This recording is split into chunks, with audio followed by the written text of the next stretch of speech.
नमस्कार मित्रांनो, सुस्वागतम. घरोघरी मातीच्या चुली या मालिकेच्या आजच्या भागामध्ये आशुतोष निंबाळकर आता सौमित्रला विचारतात की आता मी येथे कसा, असा प्रश्न तुम्हाला पडला असेल सौमित्र. तेव्हा आता सौमित्र म्हणतं की रणदिवे. तेव्हा मात्र आता हे बघा, जी काही टेस्ट वर्सेस ऋषिकेश रणदिवे यांची केस आहे त्याच्यासाठी सरकारी एक वकील म्हणून माझी नेमणूक झालेली आहे आणि मला असं वाटतं की तुम्ही ऋषिकेश रणदिवे यांचे वकील आहात. सौमित्र म्हणतो की हो सर. तेव्हा आता निंबाळकर म्हणतात की आय एम सो सॉरी, माझ्यामुळे तुमच्या आशिलाला शिक्षा होणार आणि माझ्यामुळे तुम्ही तुमची केस सुद्धा हरणार. तेव्हा आता या दोघांचं बोलणं जानकी आणि अवंतिका ऐकत असतात. ॲडव्होकेट म्हणतात की मी काय करणार त्याला, कारण जेव्हा मी वकील झालो होतो तेव्हाच मी शपथ घेतली होती कुठलीही केस मी हरणार नाही आणि माझी शपथ सुद्धा अजून तशीच आहे. आतापर्यंत एकही केस मी हरलेलो नाही. तेव्हा सौमित्र घाबरतो. तेव्हा आशुतोष निंबाळकर म्हणतात की काय तुम्हाला भीती वाटली ना, आणि भीती तर वाटलीच पाहिजे. तेव्हा आता सौमित्र त्यांना विचारतो की तुम्ही मुंबईला असतात ना. तेव्हा आता ॲडव्होकेट निंबाळकर म्हणतात की माय गॉड, म्हणजे दुसऱ्या गावातील काही केस लढवायची नाही असं काही नियम वगैरे आहे का, आणि असेल तर सांगा मला. तेव्हा मात्र आता सौमित्र म्हणतो की नाही सर, कारण मला आता मुंबईमध्ये केस लढू अगदी कंटाळा आला आणि असं वाटलं की थोडंसं चेंज करावं म्हणून मी मुळशीमध्ये आलो. त्यामुळे आता येथे आलेलंच आहोत तर माहोल तापवणारच ना मी. त्यामुळे आता हे बोलणं खूप झालं. त्यामुळे जे काही फोकस आहे तो केसवरती करा, कारण मी जर बोललो तर सगळ्यांचे हे फोकस हारतात. आणि काय हो, घाबरलात तुम्ही केस हारतान म्हणून, परंतु हे बघा, काळजी करू नका, तुम्ही आशुतोष निंबाळकरांच्या विरुद्ध केस हारलात त्यामुळे पब्लिक तुमचं कौतुक तरी करेलच. तेव्हा आता सौमित्र इकडे अवंतिका जवळ येतो. अवंतिका विचारते की सौमित्र, अरे आशुतोष निंबाळकर इकडे मुंबईचं काम सोडून मुळशीमध्ये काय करतात. तेव्हा आता सौमित्र सांगतो की त्यांना मुद्दाम येथे बोलावले गेले. तर आता जानकी विचारते की इतक्या मोठ्या वकिलांना येथे कोणी बोलावले. तेव्हा आता सौमित्र म्हणतो की मला पूर्ण खात्री आहे ऋषिकेश दादाची या केसमधून निर्दोष सुटका होऊ नये म्हणून आता सयाजीने मुद्दाम त्या वकिलांना येथे बोलावून घेतले असेल. तेव्हा अवंतिका म्हणते की हो एक्झॅक्टली सौमी, कारण तसेही मुळशीमध्ये इतके मोठे वकील येणंही शक्यच नाही. तेव्हा आता जानकीला अगदी भीती वाटते. जानकी म्हणते की सौमित्र भाऊजी, अहो काल अवंतिका सांगत होती कारण हे वकील अजूनपर्यंत एक सुद्धा केस हारलेले नाहीत म्हणून, म्हणजे याचा अर्थ आपण आपले केस सुद्धा हरू का. तेव्हा आता सौमित्र म्हणतो की डोंट वरी बहिणी, तू काही काळजी करू नको, मी पूर्ण प्रयत्न करत राहील, मी ऋषिकेश दादाला काही होऊन देणार नाही. तेव्हा आता कोर्टाची वेळ सुरू होते. तर आता जज साहेब सर्वांना बसण्यासाठी सांगतात. तेव्हा मात्र आता जज आहे तर ते ॲडव्होकेट निंबाळकर साहेब यांना बघतात आणि म्हणतात की अरे वा, तुम्ही इथे मुळशीमध्ये. तर आता आशुतोष निंबाळकर म्हणतात की हो सर. आणि तेव्हा मात्र जज साहेब म्हणतात की गुड, आणि काय मला तर असं वाटतं की 98 सालानंतर आपण आता पुन्हा भेटतोय. तेव्हा ॲडव्होकेट आशुतोष निंबाळकर म्हणतात की हो यस सर. आणि तेव्हा तुम्हाला तर हे सर्व आठवते, अहो ती केस सुद्धा मीच जिंकलो होतो आणि आजची ही केस सुद्धा मीच जिंकेल. तेव्हा आता अवंतिका आणि सौमित्र त्यांच्याकडे बघतात. तेव्हा मात्र आता जज साहेब म्हणतात की अहो सर, पण ही केस इतकी मोठी नाही, तुम्ही इतक्या लांब. तेव्हा आशुतोष निंबाळकर म्हणतात जेव्हा ही केस मी माझ्या हातात घेतो तेव्हा ती केस मोठी होते, असे सौमित्रकडे बघत तो म्हणतो. तेव्हा मात्र आता ऋषिकेश रणदिवे यांना कोर्टामध्ये आणण्याची आता लगेच सांगितले जाते. आणि आता जज साहेब हे पब्लिक प्रॉसिक्युटर यांना उभं राहण्यासाठी सांगतात, म्हणजे आशुतोष निंबाळकर यांना. तेव्हा लगेच आशुतोष निंबाळकर उभे राहतात. Yes sir. तेव्हा सौमित्रला सुद्धा आता बचाव पक्षाचे वकील म्हणून उभे केले जाते. तेव्हा सौमित्र उभा राहतो आणि यस मिलॉर्ड असे म्हणतो. आणि जज साहेब आता ॲडव्होकेट निंबाळकर यांना त्यांची स्टेटमेंट आहे ती ओपनिंग करण्यासाठी सांगतात. तर निंबाळकर साहेब यस मिलॉर्ड असं बोलून पुढे येतात. म्हणतात की हा जो काही खटला आहे तो स्टेट वर्सेस ऋषिकेश रणदिवे यांच्यावर आहे. आरोपीच्या पिंजऱ्यामध्ये जे उभे आहेत ना ते आहेत ऋषिकेश रणदिवे. आणि या केसची अशी पार्श्वभूमी आहे की जे काही ऋषिकेश रणदिवे आहे की त्यांना त्यांचे वडील पुरुषोत्तम रणदिवे म्हणजे नानासाहेब रणदिवे यांच्या नावाने ओळखले जाते. आणि काही दिवसापूर्वी ते त्यांच्या आशीर्वाद सदन येथून गायब झालेले आहेत. त्यांना शोधण्याचा त्यांच्या फॅमिलीने भरपूर प्रयत्न केला परंतु ते नाही सापडले. इतका प्रयत्न करून ते नाही सापडलेत म्हणून शेवटी मिसिंग कंप्लेंट त्यांनी पोलिसात केली होती. आणि जेव्हा ही FIR करून घेतली तेव्हा पोलिसांनी आपला तपास चालू केला होता. 11 मार्चला जेव्हा पांडुरंग तलावाजवळ आहे पोलिसांचा तपास सुरू असताना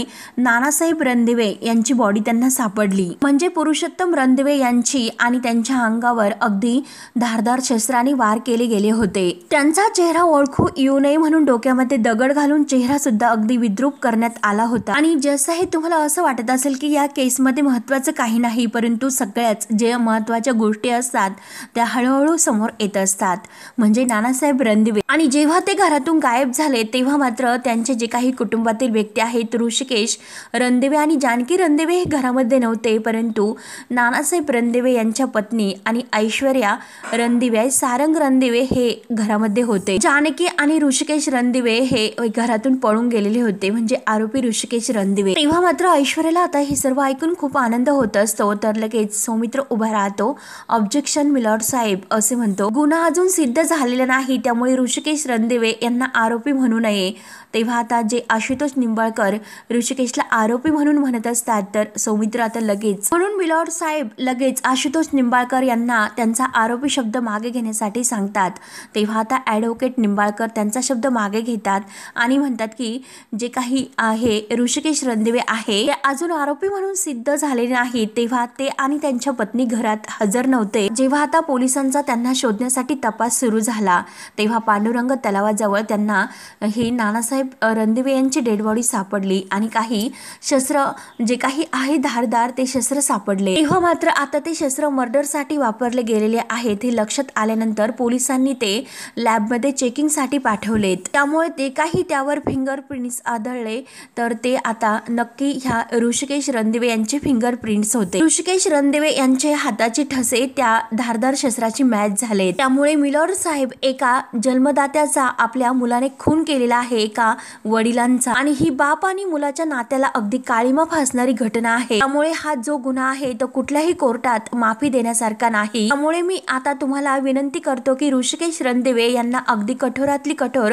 शिक्षा देण्यात यावी आणि नानासाहेब रणदिवे यांच्या आत्म्याला शांती द्यावी। तेव्हा मात्र आता यांचं बोलून झाल्यानंतर आता मिलॉर्ड साहेब ॲडव्होकेट सौमित्र यांना म्हणजे युअर ओपनिंग स्टेटमेंट देण्यासाठी सांगतात। सौमित्र लगेच उभा राहतो। थँक्यू मिलॉर्ड साहेब असे म्हणून तो आता पुढे येतो आणि माझे अशील ऋषिकेश रणदिवे यांच्यावर जे आरोप केले गेले ते सर्व खोटे आहे आणि ज्या दिवशी पुरुषोत्तम रणदिवे गायब झाले, जानकी रणदिवे आणि ऋषिकेश रणदिवे एका कामासाठी बाहेर गेले होते। फक्त त्यांच्या गैरहजेरीतून ऋषिकेश रणदिवे यांनी नानासाहेब रणदिवे यांचा खून केला हा तर्क लावणं चुकीचं आहे आणि ते कोणत्या कामासाठी गेले होते तर हे सिद्ध करावयाची जर वेळ आली तर माझ्याकडे विटनेस सुद्धा आहे। त्यामुळे बाकी प्रश्न राहतो ते पुरुषोत्तम रणदिवे यांचा खून ऋषिकेश रणदिवे यांनी केल्याचा। त्यामुळे मिलॉर्ड साहेब तुम्हाला मी हे सांगू इच्छितो की ऋषिकेश रणदिवे कधीही आपल्या वडिलांचा खून नाही करू शकत। ते माणूस म्हणून कसे आहेत आणि मुलगा म्हणून कसे आहेत हे सांगण्यासाठी अख्खं मुळशी गाव कोर्टामध्ये येऊ शकते। ज्या मुलाने आजपर्यंत आपल्या वडिलांना जपलं, त्यांची काळजी घेतली, त्यांच्यावर जीव ओवाळून टाकला आणि आज त्या मुलावर खुनाचा आरोप केला जातो, तो पण आपल्या वडिलांचा।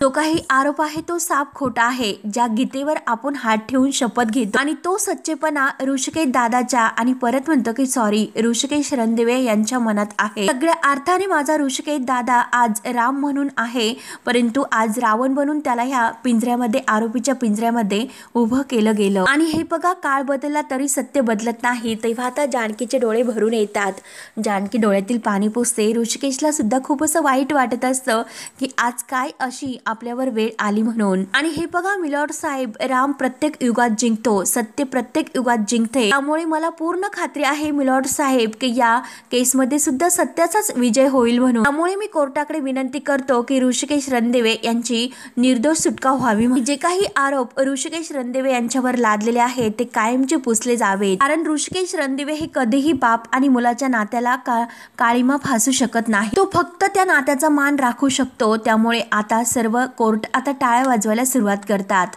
ऐश्वर्या तर अगदी जळफळाट होतो की सर्वजण आता यांच्यासाठी टाळ्या वाजवतात म्हणून। तेव्हा लगेच ॲडव्होकेट निंबाळकर उभे राहतात, टाळ्या वाजवतात की वा, खरंच ॲडव्होकेट सौमित्र खूप छान बोलतात, वा खरंच उत्तम एक डायलॉग बाजी। तू इमोशनल ही डायलॉग बाजी करताना तुमच्यातला जो काही वकील आहे तो एक भाऊ म्हणून भाऊक झाला। त्यामुळे तुमचे हे नाते संबंध आहे ते घरात ठेवायचे, येथे कोर्टामध्ये नाही। एक जाता जाता मी तुम्हाला सल्ला देतो, आणि हे बघा मी फुकटचा सल्ला कोणाला देत नसतो, परंतु तुम्हाला मात्र देतो की हे एक कोर्ट आहे, ते फक्त आणि फक्त मुद्द्यावर चालतं, इमोशनल डायलॉग बाजीवर नाही. आणि हे बघा मिलॉर्ड साहेब यांच्याकडे बोलण्यासाठी काहीच मुद्दे नाहीत, परंतु माझ्याकडे मात्र बोलण्यासाठी खूप असे मुद्दे आहेत. ते सर्व मुद्दे मला कोर्टासमोर मांडायचेत, म्हणून ऋषिकेश रणदिवे यांना काही प्रश्न विचारण्याची मला परवानगी द्यावी. आता मिलॉर्ड साहेब परवानगी देतात तर लगेच आशुतोष निंबाळकर आता ऋषिकेश दादांना प्रश्न विचारतात की ऋषिकेश रणदिवे, काही दिवसापूर्वी तुम्हाला घरातून बाहेर हाकलून काढण्यात आलं होतं, ते का काढण्यात आलं होते? तेव्हा मात्र आता लगेच सौमित्र उभे राहतो आणि ऑब्जेक्शन मिलॉर्ड साहेब, कारण या प्रश्नाचा या केसची काही संबंध नाही. तेव्हा आता ॲडव्होकेट आशुतोष निंबाळकर म्हणतात की मिस्टर ॲडव्होकेट सौमित्र, संबंध आहे. आपण ज्या काही गोष्टी करतो भूतकाळातील त्याचा संबंध भविष्यकाळातील काही गोष्टीमध्ये असतो, त्यामुळे मला माझा मुद्दा सिद्ध करून द्या आणि या प्रश्नाचा या केसशी कसा संबंध आहे हे आपोआप सिद्ध होईल. आशुतोष निंबाळकर विचारतात की ऋषिकेश रणदिवे, तुम्हाला घरातून बाहेर काढले गेले होते, पण का काढले होते? तेव्हा आता ऋषिकेश काही उत्तर देत नसतो तर आशुतोष निंबाळकर म्हणतात की जरा मोठ्याने बोला, मला ऐकायला येत नाही. आणि का काढलं होतं नाही बोलता येत का तुम्हाला? आणि तुम्हालाही सांगण्यासाठी लाज वाटते का? त्यामुळे मी सांगू का? आणि लगेच आता जानकी सुद्धा खाली मान घालून पाहते, कारण जे आरोप त्यांनी केलेले नाही ते आरोप मात्र त्यांना ऐकून घ्यावे लागतात. तेव्हा आता लगेच आशुतोष निंबाळकर मिलॉर्ड साहेब यांना म्हणतात की मी सांगतो की जे काही नानासाहेब रणदिवे आहे पायरीवरून ढकलून देण्यात आले होते, म्हणजे यांच्या पत्नी आहे ना जानकी रणदिवे यांनी. तेव्हा मात्र आता जानकीवर जेव्हा आरोप होता तेव्हा जानकी लगेच म्हणते की नाही जज साहेब, मी असं काही केलेलं नाही. तेव्हा लगेच मिलॉर्ड साहेब म्हणतात की मिसेस जानकी रणदिवे, तुम्ही अशाच मध्ये वकिलांचा जो काही मुद्दा आहे तो तोडून त्यांचा अपमान करताय आणि कोर्टाचा सुद्धा वेळ वाया घालवतात, त्यामुळे प्लीज सिट डाऊन. तेव्हा जानकी उभीच असते तर आता जज साहेब म्हणतात की जर तुम्ही आता खाली नाही बसलात तर तुमच्यावर कारवाई करण्यात येईल, म्हणून त्यामुळे understand Mrs Janaki, please sit down. Sarang आणि ऐश्वर्या दोघांना तर खूप असं हसू येत असतं. तेव्हा मात्र आता ऐश्वर्या हळूच म्हणते की करा कारवाई करा, कारण नवऱ्यासोबत ही सुद्धा जेलमध्ये जाईल. तेव्हा आता जानकी रागाने अगदी डोळे भरून ऐश्वर्याकडे बघत असते. तेव्हा आता आशुतोष निंबाळकर लगेच म्हणतात की ज्यांनी आत्ता कोर्टामध्ये माझा मुद्दा खोडून टाकण्याचा प्रयत्न केला त्यांनीच नानासाहेब रणदिवे यांना पायरीवरून ढकलून दिले होते. सुदैवाने नाना मात्र त्यातून वाचले आणि त्यानंतर त्यांचं चालणं आणि बोलणं हे बंद झालं. परंतु त्यानंतर जेव्हा त्यांना विचारलं गेलं तेव्हा त्यांनी हाताने बोट करून जानकी रणदिवे यांच्याकडे दाखवले की त्यांना पायरीवरून यांनी ढकलले होते. तेव्हा आता सर्वांना त्या क्षणाची आठवण होते. तेव्हा आशुतोष निंबाळकर ऋषिकेशला विचारतात की बरोबर ना ऋषिकेश रणदिवे? आता हे सर्व बघून ऐश्वर्याला खूप हसू येत असते. त्यानंतर आता ते गुंड नानांना खूप त्रास देत असतात. नानांच्या आता डोळ्याची पट्टी सोडतात आणि हॅलो नाना, ज्यूस पिऊन घे, कारण आता तुझी खाण्यापिण्याची वेळ आलेली आहे आणि पोटामध्ये जेव्हा तू आता मस्त ज्यूस गेला तर मस्त ताणपिणा द्यायचा. अरे म्हाताऱ्या घे ना ज्यूस. तेव्हा आता संपत म्हणतो की अरे तो ज्यूस कसा पिणार, त्याच्या तोंडाला पट्टी आहे ती पट्टी सोड. तेव्हा आता जेव्हा पट्टी सोडली जाते तर नाना अगदी मोठ्याने ओरडत असतात की वाचवा वाचवा ऋषिकेश, अरे वाचव, परंतु नानांचा आवाज काही इतका मोठा निघत नसतो. संपत म्हणतो की ओरड, अरे म्हाताऱ्या इतका ओरड, तुझा आवाज हा आउट हाऊस बाहेर जाणार नाही, त्यामुळे कशाला उगाच हा घसा कोरडा करतोस, येथे तुला वाचवण्यासाठी कोणी येणार नाही, त्यामुळे मुकाट्याने हा ज्यूस पिऊन घे. तेव्हा नाना नको नको मला सोडवा असं करत असतात. अरे तर नाना म्हणतात की मला माझ्या मुलाला म्हणजे भेटायचं आहे, प्लीज मला त्याला भेटून द्या, प्लीज मला सोडून द्या, प्लीज रे मला सोडा. आता संपत म्हणतो की अरे तुझ्या मुलाला तर आता डायरेक्ट फाशी होईल. तेव्हा मात्र आता लगेच नाना म्हणतात की अरे प्लीज म्हाताऱ्याला कशाला इतका त्रास देता, त्याला सोडा रे. तेव्हा लगेच दुसरा म्हणतो की अरे या म्हाताऱ्याला कशाला तू इतकं टेन्शन देतो, त्रास देतो, नाहीतर तो गचकेल. तेव्हा मात्र संपत म्हणतो की डोंट वरी नाना, अरे आता तर फक्त त्याला आरोपीच्या पिंजऱ्यामध्ये उभं केलेलं आहे. तेव्हा नाना अगदी ओरडतात, अगदी जीवाचा आकांताव करतात की अरे मला माझ्या ऋषिकेशला भेटून द्या प्लीज. अरे काय केलं तुम्ही हे सर्वांनी मिळून, माझ्या ऋषिकेशला सुद्धा फसवले आणि मला सुद्धा किती त्रास देता आणि तुमचा बॉस कोण आहे ते प्लीज सांगा ना. तेव्हा आता तो दुसरा गुंड म्हणतो की ए म्हाताऱ्या, तुला इतक्यात ते नाही सांगू शकत, अगदी सरप्राईज आहे तुझ्यासाठी, हळूहळू मात्र तुला ते सर्व कळेल. संपत म्हणतो की अरे तेव्हा तुला कळेल की आमचा बॉस कोण आहे ते आणि कोर्टामध्ये सुद्धा काय होते ते. अरे परंतु हे ऐकण्यासाठी आणि हे समजण्यासाठी तुला जिवंत राहणे हे गरजेचं आहे, म्हणून तुला सांगतो अरे ज्यूस पिऊन घे. तेव्हा आता नाना ज्यूस प्यायला तयार नसतात, म्हणून आता संपत अगदी जबरदस्तीने तोंडाला ज्यूस लावतात, परंतु नाना तरी सुद्धा ज्यूस काही घेत नाही. तेव्हा संपत म्हणतो की जाऊन दे, याला नसेल प्यायचं, आपले सर बघतील त्याचं काय करायचं ते, आणि त्याच्या तोंडाला पट्टी बांध. तेव्हा मात्र तो गुंड पुन्हा नानांच्या तोंडाला पट्टी बांधतो. नाना आता ओरडत असतात की ऋषिकेश अरे नका ना, अरे नका ही पट्टी बांधू, म्हणून ऋषिकेशला आवाज देतात आणि राहा पडून असे बोलून ते गुंड आता बाहेर बाजूला जातात. तेव्हा मात्र ज्यूसचा ग्लास आहे तो स्टूलवर तेथे समोर ठेवलेला असतात. नाना लगेच आपल्या पायाने तो स्टूल लोटून देतात आणि तो ज्यूसचा ग्लास खाली सांडला जातो आणि ग्लास सुद्धा फुटला जातो. त्यानंतर आता इकडे कोर्टामध्ये आशुतोष निंबाळकर ऋषिकेशला विचारतात की पुढे काय झाले. तेव्हा आता ऋषिकेश म्हणतो की पुढे काही झालेले नाही, मी माझ्या बायको आणि मुलीला घेऊन ते घर सोडलं होतं. तेव्हा आता आशुतोष निंबाळकर म्हणतात की नाही, हे असे झालेले नाही आणि त्यावेळेला फक्त तुमच्या बायकोला घराच्या बाहेर जायला सांगितले होते, परंतु तुम्ही मात्र आदर्श पती, तुम्हाला तुमच्या पत्नीचा अपमान सहन झाला नाही, तुम्ही मात्र तुमच्या पत्नीला घेऊन घरातून पळून गेलात. आणि हे बघा मिलॉर्ड साहेब, या अगोदर सुद्धा या घरामध्ये नानासाहेब रणदिवे यांचा जीवघेणा हल्ला झाला होता आणि तो जीवघेणा हल्ला केला होता ऋषिकेश रणदिवे यांच्या पत्नीने जानकी रणदिवे यांनी. आणि अर्थात म्हणजे सुदैवाने त्याच्यातून नानासाहेब रणदिवे यांना काही झालेले नाही, परंतु म्हणतात ना, जो काही कोशिश करने वाला होता है वो कभी हार नहीं मानता, आणि हेच गोष्ट आता ऋषिकेश रणदिवे यांनी सिद्ध करून दाखवलेली आहे. तेव्हा आता सौमित्र लगेच उभा राहतो आणि मिलॉर्ड साहेब अजून सिद्ध काही झालेले नाही, कारण निंबाळकर साहेब हे केस फिरवण्याचा प्रयत्न करतात. तेव्हा आता ॲडव्होकेट निंबाळकर म्हणतात की मी का केसला फिरवण्याचा प्रयत्न करेल, अहो ज्या कोर्टामध्ये ज्या केसला मी लढायला तयार असतो ती केस तर आपोआपच फिरते. त्यामुळे मिलॉर्ड साहेब मुद्दा हा आहे की घरातल्या घरात सुद्धा नानासाहेब रणदिवे यांचा जीव घेण्याचा प्रयत्न झालेला होता. सुदैवाने मात्र ते त्यातून वाचले आणि या घरामध्ये एक असा तणाव निर्माण झालेला होता आणि त्याच्यामुळे जानकी रणदिवे आणि ऋषिकेश रणदिवे त्या घरातून काही कालावधीसाठी बाहेर राहायला गेले होते आणि त्याच कालावधीमध्ये घरामध्ये नानासाहेब रणदिवे हे अत्यंत सुखरूप होते. आणि जेव्हा ऋषिकेश रणदिवे आणि त्यांच्या पत्नी ह्या घरात राहण्यासाठी आल्यात तेव्हाच तेथे यांचा म्हणजे नानासाहेब यांचा घात झाला. त्यामुळे या सगळ्या गोष्टीवरून हे क्लिअर होतंय की ऋषिकेश रणदिवे यांचे जे वडील आहे नानासाहेब रणदिवे, प्रॉपर्टीवरून यांच्यामध्ये वादावादी होती आणि त्या वादावादीचं रूपांतर हे भांडणात झालं आणि भांडणांचं रूपांतर आता ह्या खुनामध्ये झाले. तेव्हा आता हे सर्व ऐकून जानकीला इतकं वाईट वाटतं, तिच्या डोळ्यामध्ये पाणी येत असतं. सुमित्रा आणि अवंतिका यांना सुद्धा, परंतु ऐश्वर्या आणि सारंग आणि सयाजी तर खूप खुश होत असतात. ॲडव्होकेट निंबाळकर म्हणतात की प्रॉपर्टीसाठी आता ऋषिकेश रणदिवे यांनी त्यांच्या वडिलांचा खून केलेला आहे. तर लगेच सौमित्र म्हणतो की ऑब्जेक्शन मिलॉर्ड साहेब, निंबाळकर साहेब केस कुठच्या कुठे घेऊन जातात, प्रॉपर्टीचा विषय आलाच कुठून आणि राहिला प्रश्न तो फक्त बॉडीचा, म्हणजे ती बॉडी अजून नानांची आहे ही सिद्ध नाही झालेली, त्यामुळे तुम्ही माझ्या आशिलावर असा खुनाचा आरोप नका लावू. तेव्हा आता मिलॉर्ड साहेब म्हणतात की ॲडव्होकेट सौमित्र, तुम्ही अशा छोट्या छोट्या गोष्टीमध्ये ऑब्जेक्शन घेऊ नका, कारण तुम्हाला तुमचा मुद्दा मांडण्यासाठी वेळ दिला जाईल. आणि सौमित्रला बसायला सांगतात. ॲडव्होकेट निंबाळकर यांना त्यांचं स्टेटमेंट कंटिन्यू करण्यासाठी सांगतात. तेव्हा आता निंबाळकर साहेब पुढे म्हणतात की सगळ्यात महत्त्वाचं सांगायचं म्हणजे या रणदिवे कुटुंबात थोडीशी कॉम्प्लेक्स अशी आहे, कारण नानासाहेब रणदिवे यांच्या पहिल्या पत्नी पार्वती रणदिवे यांच्यापासून झालेला हा मुलगा ऋषिकेश रणदिवे आणि नानासाहेबांची जी दुसरी पत्नी होती सुमित्रा रणदिवे, तर त्यांच्यापासून त्यांना 3 अपत्य होते की एक म्हणजे सौमित्र रणदिवे, सारंग रणदिवे आणि शर्वरी रणदिवे. तेव्हा आता सगळ्यात महत्त्वाचं सांगायचं की ही सावत्र भावंडे यांच्यामध्ये प्रॉपर्टीवरून वाद होता आणि जे काही आता त्या बॉडीवर सापडलेले जे काही आता शस्त्र होते त्यावर आता हे हातांचे ठसे ऋषिकेश रणदिवे यांचे होते. त्यामुळे ह्या केससाठी पूर्ण चौकशी होण्यासाठी कोर्टासमोर मी एक विनंती करतो, ऋषिकेश रणदिवे यांना पोलीस कस्टडी देण्यात यावी. आणि आता निंबाळकर साहेब आपल्या जागी जाऊन बसतात. तर सौमित्र आता उभे राहतो आणि जज साहेबांना म्हणतो की जे काही माझे मित्र आशुतोष निंबाळकर यांनी या केसबद्दल बरीच माहिती दिलेली आहे, त्यामुळे त्यांचा अभ्यास दिसतोय.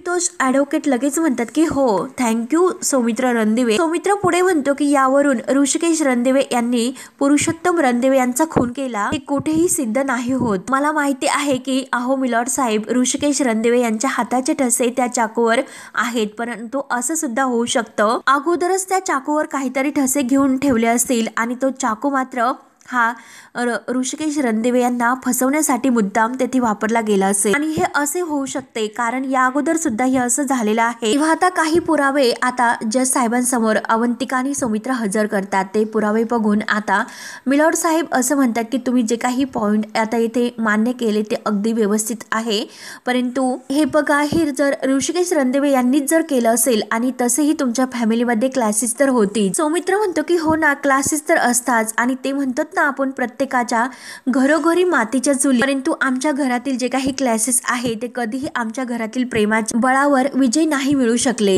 आम्ही भावंड होतो, ती सगळी भावंड एकत्र खेळलो, एकत्र वाढलो. मी ऋषिकेश दादा शरू सारंगकडे बघून आता सौमित्र म्हणतो की पण तर लगेच पण असं म्हटल्यानंतर आशुतोष निंबाळकर उभे राहतात आणि पण हा शब्द ॲडव्होकेट सौमित्र पण हा शब्द खूप मोठा असतो. जेव्हा पेढे खातो तेव्हा विलाची जेव्हा दाताखाली येते तेव्हा ती चव निघून जाते, अगदी तसे ऐश्वर्याला तर खूप असं हसायला येतं. आशुतोष निंबाळकर म्हणतात की बोला ना सौमित्र रणदिवे काय पण आहे हो तुमचं. तेव्हा आता सौमित्र म्हणतो की पण काही दिवसांपूर्वी, तेव्हा लगेच आता आशुतोष निंबाळकर म्हणतो की काही दिवसांपूर्वी असे म्हणायचे का तुम्हाला सौमित्र रणदिवे. सौमित्र आता त्यांच्याकडे बघतो आणि मिलॉर्ड साहेबांना सांगतो की काही महिन्यांपूर्वी भावंडामध्ये काही गैरसमज झाले होते, परंतु जेव्हा काही दिवसानंतरच ते निवळले आणि जेव्हा माझे ऋषिकेश दादा आणि जानकी बहिणी घरी आले एवढंच नाही तर त्या दोघांनी मिळून नानासाहेब रणदिवे बरे व्हावेत म्हणून खूप प्रयत्न सुद्धा केले. तेव्हा लगेच आशुतोष म्हणजे निंबाळकर म्हणतात की अरे बापरे म्हणजे त्यांना मारण्याचे. सौमित्र म्हणतो की नाही, त्यांना बरे करण्याचे प्रयत्न ॲडव्होकेट निंबाळकर त्यांनी केले. जानकी बहिणी आणि ऋषिकेश दादा त्यांना बरे करण्याचे प्रयत्न करत होते आणि ते त्यांचे प्रयत्न वर्क सुद्धा झाले मिलॉर्ड साहेब, परंतु अचानक मात्र त्यांना गायब करण्यात आले. आणि हे सर्व कोण करू शकतं तर लगेच ॲडव्होकेट निंबाळकर लगेच सुरुवात करतात आणि मला काय विचारतात मी हे नाही केलेले. तेव्हा आता सर्वजण हसतात. तेव्हा आता मिलॉर्ड साहेब ऑर्डर करतात. तेव्हा आता सौमित्र म्हणतो की मिलॉर्ड साहेब हे त्याच व्यक्तीने केलेले आहे ज्या व्यक्तीला नाना हे बरे व्हायला नको होते. ऋषिकेश रणदिवे यांना जर नानासाहेब रणदिवे यांना मारायचे असते तर नानासाहेब रणदिवे यांना स्वतःच्या पायावर उभं राहण्यासाठी ऋषिकेश रणदिवे यांनी का प्रयत्न केला असता. तेव्हा आता जे मिलॉर्ड साहेब आहे तर ते सौमित्र ॲडव्होकेट यांना विचारतात की तुमच्याकडे जे काही तुम्ही आत्ता सांगतात त्याचा पुरावा आहे का.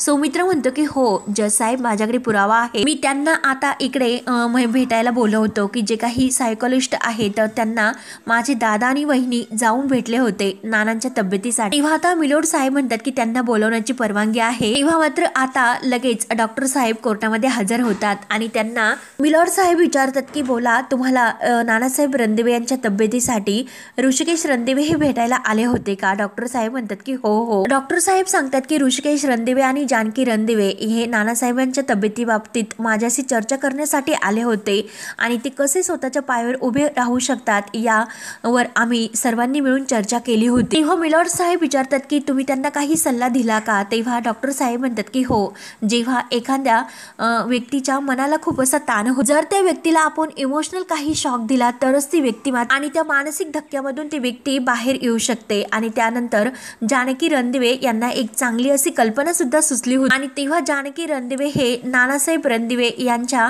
पहिल्या पत्नी पार्वती रणदिवे यांच्या वेशात तेथे आले नानासाहेब रणदिवे यांच्या समोर. आणि खरंच एक चमत्कार असल्यासारखा झाला की नानासाहेब रणदिवे पुन्हा स्वतःच्या पायावर उभे राहू शकले. तेव्हा मात्र आता घडलेला सर्व प्रकार जानकीच्या डोळ्यासमोर येतो. तर आता डॉक्टर साहेब पुढे म्हणतात की जेव्हा मी त्यांना तपासण्यासाठी गेलो होतो तेव्हा त्यांच्यामध्ये खूप असा बदल झाला होता. तेव्हा आता मिलॉर्ड साहेब ॲडव्होकेट निंबाळकर यांना विचारतात की जर तुम्हाला काही प्रश्न विचारायचे असतील डॉक्टरांना तर विचारू शकतात. तेव्हा आता निंबाळकर सर म्हणतात की नो सर. तेव्हा आता डॉक्टरांना त्यांच्या जागी बसण्यासाठी आता ते अनुमती देतात.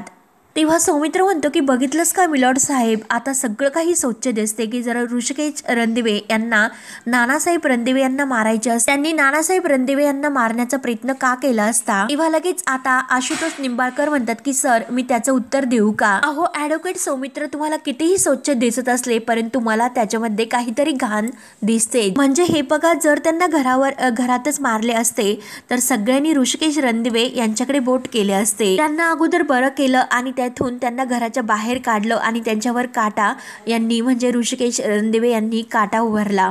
तेव्हा मात्र सौमित्र म्हणतो की हे सर्व खोटं आहे. आशुतोष निंबाळकर म्हणतात की नाही, हे सर्व खरे आहे. आणि हे बघा, या अगोदर सुद्धा त्यांना मारण्याचा प्लॅन केला गेला होता परंतु तेव्हा त्यांचा प्लॅन फसला आणि यावेळेस मात्र त्यांचा प्लॅन हा सक्सेस झाला. सौमित्राला राग येतो. सौमित्र आशुतोष निंबाळकर यांना डोळे वासून म्हणतो की तुम्ही वाटेल तसे आरोप करतात. तेव्हा आशुतोष निंबाळकर म्हणतो की मी जे खरं आहे ते बोलतोय. ऋषिकेशने त्यांना काळजी असल्याचं अगोदर दाखवले, त्यांना बरं केलं परंतु बाहेर नेऊन त्यांचा खून केला. सौमित्राला राग येतो. स्टॉप इट निंबाळकर, काही एक बोलू नका. तेव्हा आता आशुतोष निंबाळकर म्हणतो की जे खरं आहे तेच मी सांगतो. ज्या बापाने आई नसलेल्या पोराला कुशीत घेतलं, प्रेम दिले, पाठीत थाप दिली आणि त्याच पोराने आज मात्र आपल्या बापाचा डोक्यात दगड घालून निघरून असा खून केलेला आहे. तेव्हा आता सौमित्राला आणखीन राग येतो. बास निंबाळकर, ऋषिकेश दादाने कुणाला मारलेले नाही. तेव्हा आता लगेच आशुतोष म्हणतो की ती बॉडी कुणाची आहे. तेव्हा आता सौमित्र म्हणतो की हाच प्रश्न मला सुद्धा पडलेला आहे मिलॉर्ड साहेब, आणि माझ्या घरच्यांना पूर्ण विश्वास आहे की आमचे नाना जिवंत आहे आणि त्यासाठीच मी त्या बॉडीच्या DNA टेस्टची मागणी करतो. अगोदर ती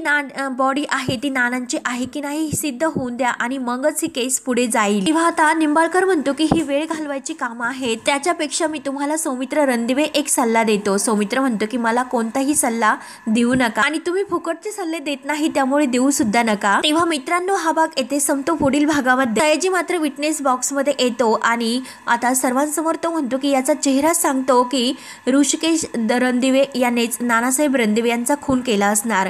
तेव्हा आता ऋषिकेशला खूप राग येतो. ऋषिकेश आता धावतच सयाजीची गचंडी धरण्यामध्ये येतो आणि त्याची सर्वांसमोर गचंडी धरतो.